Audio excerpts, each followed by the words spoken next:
क्या आपने कभी सोचा है कि एक तरफ देश का वो सबसे सम्मानित इनोवेटर जिसने हमें थ्री इडियट्स के फुनसुक वांगडू जैसी प्रेरणा दी, वो आज लद्दाख की कड़कड़ाती ठंड में मौत और जिंदगी के बीच झूल रहा है। जी हाँ, सोनम वांगचुक पिछले 17 दिनों से आमरण अनशन पर बैठे हैं। लेकिन क्यों? क्या यह सिर्फ लद्दाख के पहाड़ों, वहाँ के पर्यावरण या स्वायत्ता की लड़ाई है?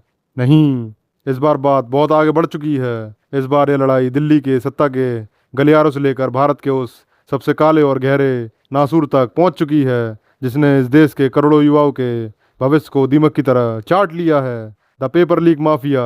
आज जब आप यह वीडियो अपने कमरे में बैठकर देख रहे हैं, ठीक इसी वक्त भारत की शिक्षा व्यवस्था वेंटिलेटर पर आखिरी सांसें ले रही है। नीट, यूजीसी नेट से लेकर देश के कोने कोने में होने वाली हर छोटी बड़ी सरकारी नौकरी की परीक्षा का पेपर खुलेआम बाजार में करोड़ों रुपए में नीलाम हो रहा है। एक गरीब माँ बाप अपनी आखिरी जमीन बेचकर, अपने पेट काट कर अपने बच्चे को कोटा, प्रयागराज, मुखर्जी नगर या पटना भेजते हैं। वो बच्चा सालों तक एक छोटे से कमरे में घुट घुट कर दिन रात एक करता है, डिप्रेशन से लड़ता है, अपनी जवानी के सबसे खूबसूरत साल किताबों में दफन कर देता है। और परीक्षा के ठीक एक दिन पहले एक बंद आलीशान कमरे में कुछ रईसजादे, दलाल और भ्रष्ट अधिकारी मिलकर उस बच्चे के पूरे भविष्य का सौदा मात्र कुछ लाख रुपयों में कर देते हैं। यह सिर्फ एक आर्थिक घोटाला नहीं है, यह देश के सबसे बेहतरीन टैलेंट की सरेआम हत्या है। और इसी सिस्टम के पूरी तरह कोलैप्स होने के खिलाफ देश के शिक्षा मंत्री के इस्तीफे की मांग को लेकर सोनम वांगचुक ने अपनी जान दांव पर लगा दी है। आखिर कितना बड़ा है यह पेपर लीक का काला साम्राज्य? कैसे काम करता है यह मल्टी बिलियन डॉलर का माफिया? और क्यों हमारी ताकतवर सरकारें भी इनके सामने पूरी तरह घुटने टेक देती हैं? चलिए आज की इस बेहद ज़रूरी और गहरी केस स्टडी में भारत के इस सबसे घिनौने सच का पर्दाफाश करते हैं।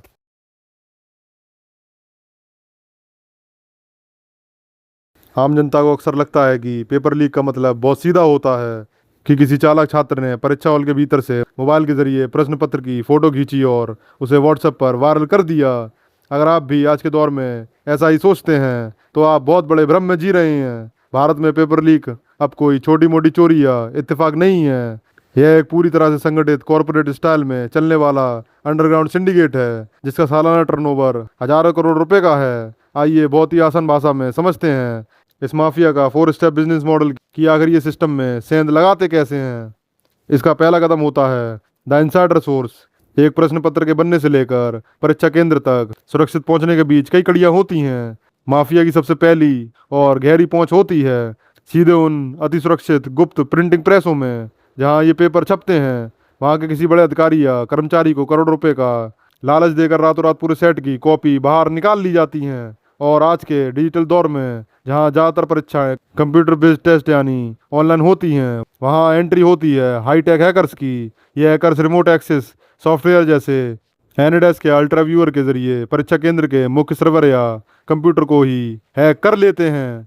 इसका मतलब यह है कि छात्र सिर्फ डमी बनकर परीक्षा केंद्र में कंप्यूटर के सामने बैठता है और उसका पूरा पेपर सैकड़ों किलोमीटर दूर किसी दूसरे शहर में बैठा एक एक्सपर्ट सॉल्वर हल कर रहा होता है। इस बिजनेस मॉडल का दूसरा कदम है द सेफ हाउस ऑपरेशंस।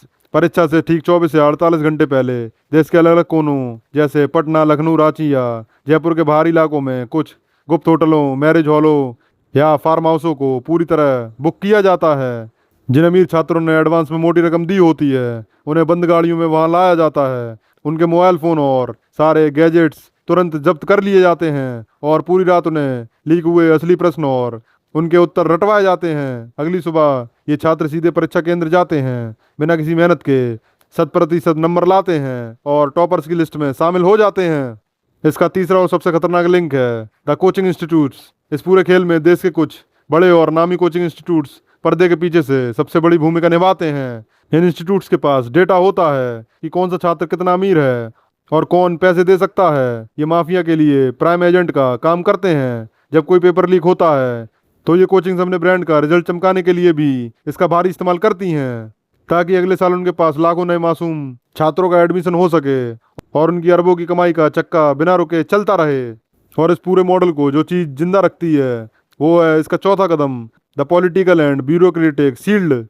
अब आप सोचेंगे कि जब इतनी बड़ी धांधली होती है तो ये लोग कभी पकड़े क्यों नहीं जाते? इसका सीधा जवाब है कि इस चेन में सिर्फ छोटे मोटे दलाल नहीं बल्कि बड़े बड़े ब्यूरोक्रेट्स सरकारी बोर्ड के अधिकारी और कुछ बेहद रसूखदार राजनेता शामिल होते हैं। जो पैसा इन बेबस छात्रों और उनके लाचार पेरेंट्स से वसूला जाता है, उसका एक बहुत बड़ा हिस्सा ऊपर तक सफारी सूट और बंद गलों के कमरों तक पहुंचता है, जो इन अपराधियों को एक ऐसा अभेद सुरक्षा कवच प्रदान करता है जिसे कोई भी कानून आसानी से नहीं भेद पाता।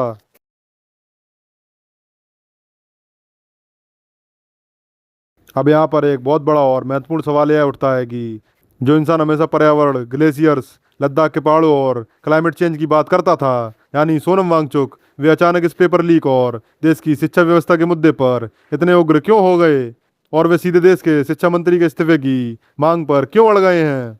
इस बात की गहराई को समझने के लिए हमें सोनम वांगचुक के बुनियादी जीवन दर्शन को समझना होगा। वांगचुक हमेशा से अपने लेक्चर्स में एक बात कहते आए हैं कि अगर आपको किसी देश को पूरी तरह तबाह और बर्बाद करना है तो आपको उस पर कोई परमाणु बम गिराने या मिसाइल दागने की जरूरत नहीं है। आप बस उस देश की शिक्षा व्यवस्था को पंगु बना दो, उसकी शुचिता को खत्म कर दो, वो देश अपने आप घुटनों पर आ जाएगा। जब देश में पैसे के बल पर आयोग लोग डॉक्टर बनेंगे, इंजीनियर बनेंगे, आईएएस अधिकारी और वैज्ञानिक बनेंगे तो देश का क्या असर होगा। अस्पताल शमशान बन जाएंगे, नवनिर्मित पुल पहली ही बारिश में ताश के पत्तों की तरह ढह जाएंगे और सरकार की नीतियां देश को आर्थिक गर्त में ले जाएंगी। पिछले कुछ महीनों में भारत के भीतर जो कुछ भी हुआ, उसने पूरे देश की आत्मा को झकझोर कर रख दिया है। नीट जैसी पवित्र और देश की सबसे बड़ी मेडिकल परीक्षा में बड़े पैमाने पर धांधली के सबूत मिले। मामला देश की सर्वोच्च अदालत यानी सुप्रीम कोर्ट तक गया। इसके तुरंत बाद यूजीसी नेट की परीक्षा को पेपर लीक के डर से सरकार को खुद रद्द करना पड़ा। सोचिए उन लाखों छात्रों की मानसिक स्थिति पर क्या गुजरी होगी जो सालों से इस दिन का इंतजार कर रहे थे। देश के अलग अलग कोनों से खबरें आई हैं कि कई होनहार युवाओं ने इस मानसिक प्रताड़ना को ना झेल पाने के कारण डिप्रेशन में आकर आत्महत्या कर ली। क्या यह आत्महत्याएं हैं? नहीं, यह इस भ्रष्ट सिस्टम द्वारा किए गए मर्डर हैं। सोनम वांगचुक का साफ तौर पर कहना है कि यह संकट सिर्फ एक प्रशासनिक विफलता या क्लर्क की गलती नहीं है, यह भारत की एक बहुत बड़ी नैतिक विफलता है। जब देश के सबसे बड़े और प्रतिष्ठित एग्जाम की क्रेडिबिलिटी पूरी तरह खत्म हो जाए तो उसकी नैतिक जिम्मेदारी सीधे तौर पर उस पूरे विभाग और मंत्रालय के मुखिया की होती है। वांगचुक का तर्क है कि जब तक हमारे देश में शीर्ष स्तर पर जवाबदेही तय नहीं होगी, जब तक कोई बड़ा नेता या मंत्री इस नाकामी के बाद अपने पद से इस्तीफा नहीं देगा, तब तक नीचे बैठे इस भ्रष्ट तंत्र को यह कड़ा संदेश नहीं जाएगा कि यह देश अब उनके पापों को और बर्दाश्त नहीं करेगा। यही वजह है कि अपने अनशन के 17वें दिन भी डॉक्टरों द्वारा सेहत पर लगातार मिल रही चेतावनियों के बावजूद वे देश के करोड़ों मूक और बेबस छात्रों की बुलंद आवाज बनकर इस कड़ाके की ठंड में डटे हुए हैं।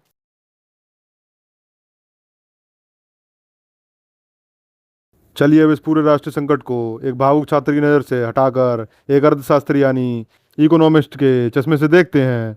पेपर लीक होना सिर्फ कुछ छात्रों के भविष्य के साथ खिलवाड़ या एक कूटनीतिक समस्या नहीं है, बल्कि यह सीधे तौर पर भारत की अर्थव्यवस्था के सीने पर किया गया एक बहुत बड़ा और गहरा घाव है। आइए इस भयानक इकोनॉमिक इम्पैक्ट को बहुत ही बारीकी से 3 बड़े स्तरों पर समझते हैं। इसका पहला स्तर है टैक्स पेयर्स के गाढ़े पसीने की कमाई की बर्बादी। जब भी राष्ट्रीय स्तर पर कोई भी परीक्षा आयोजित कराई जाती है तो सरकार के यानी सीधे तौर पर आपके और हमारे टैक्स के सैकड़ों करोड़ रुपए पानी की तरह बहाए जाते हैं। परीक्षा केंद्रों की सुरक्षा, हाईटेक इंफ्रास्ट्रक्चर का सेटअप, बायोमेट्रिक मशीनें, हजारों इन्विजिलेटर्स और स्टाफ की सैलरी, प्रश्न पत्रों की छपाई और उनकी सुरक्षित ट्रांसपोर्टेशन, इस पूरी प्रक्रिया पर देश का अरबों रुपया खर्च होता है। लेकिन जैसी परीक्षा के बाद एक खबर आती है कि पेपर लीक हो गया और परीक्षा रद्द की जाती है तो वो सारा का सारा पैसा एक झटके में सीधे नाले में बह जाता है और इसका बोझ अंततः देश की आम जनता की जेब पर ही पड़ता है। इसका दूसरा सबसे बड़ा नुकसान है डेमोग्राफिक डिविडेंड का। डेमोग्राफिक डिजास्टर में बदलना। भारत आज पूरी दुनिया का सबसे युवा देश है। हमारे पास काम करने वाले युवाओं की सबसे बड़ी आबादी है, जिसे अर्थशास्त्र में डेमोग्राफिक डिविडेंड कहा जाता है, और यही हमारी सबसे बड़ी ताकत है। लेकिन जब देश के करोड़ों युवा अपनी ज़िंदगी के सबसे प्रोडक्टिव और ऊर्जावान साल यानी 20 से लेकर 28 साल की उम्र सिर्फ एक परीक्षा के फॉर्म भरने, फिर उसके लीक होने, फिर उसके खिलाफ कोर्ट कचहरी के चक्कर काटने और अंत में परीक्षा के रद्द होने के अंतहीन चक्रव्यूह में फंसे रहकर गुजार देते हैं, तो उनकी पूरी ऊर्जा समाप्त हो जाती है।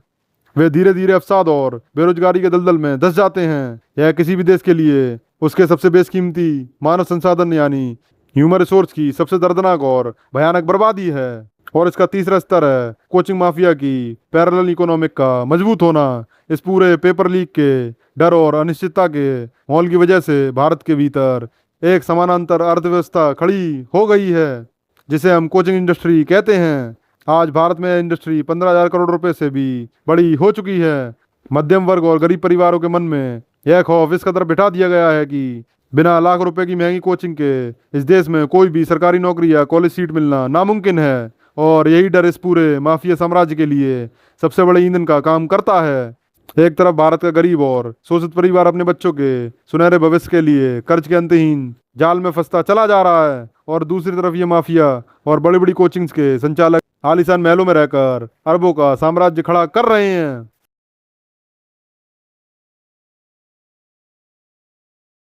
तो फिर इस देशव्यापी महासंकट का अंतिम और ठोस समाधान क्या है? सरकार ने हाल ही में देश में एक नया और बेहद कड़ा एंटी पेपर लीक कानून यानी सार्वजनिक परीक्षा अधिनियम लागू किया है। इसके तहत पकड़े जाने वाले दोषियों को 10 साल तक की कठोर जेल और 1 करोड़ रुपए तक के भारी भरकम जुर्माने का सख्त प्रावधान किया गया है।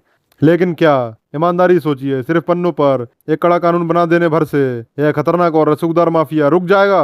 भारत का इतिहास गवाह है कि हमारे यहाँ कानूनों की कोई कमी नहीं है। कमी है तो सिर्फ उनके सही, निष्पक्ष और कड़े क्रियान्वयन यानी इम्प्लीमेंट की। जब तक बड़े अपराधियों को राजनीतिक संरक्षण मिलता रहेगा, कानून सिर्फ एक कागजी शेर बना रहेगा। अगर हमें सच में भारत के इस बिखरते हुए भविष्य को बचाना है तो हमें तुरंत 3 बेहद क्रांतिकारी कदम उठाने होंगे। पहला, हमें अपने परीक्षा प्रणाली में पूरी तरह से टैग ड्रिवन सिक्योरिटी यानी ब्लॉकचेन टेक्नोलॉजी और एडवांस एनक्रिप्शन का इस्तेमाल करना होगा, जिससे प्रश्न पत्र परीक्षा शुरू होने से ठीक 5 मिनट पहले ही सीधे डिजिटल स्क्रीन पर खुले, ताकि उसे पहले से ही चुराया ही ना जा सके। दूसरा, पेपर लीक के मामले की त्वरित सुनवाई के लिए देश में विशेष फास्ट ट्रैक कोर्ट्स का गठन होना चाहिए, जो राजनीति और रसूख से ऊपर उठकर अपराधियों को अधिकतम 6 महीने के भीतर सीधे जेल की सलाखों के पीछे भेजे। और तीसरा, जैसा कि सोनम वांगचुक कह रहे हैं, हमारी टॉप ब्यूरोक्रेसी और राजनीतिक नेतृत्व की सीधी और व्यक्तिगत जवाबदेही तय होनी चाहिए।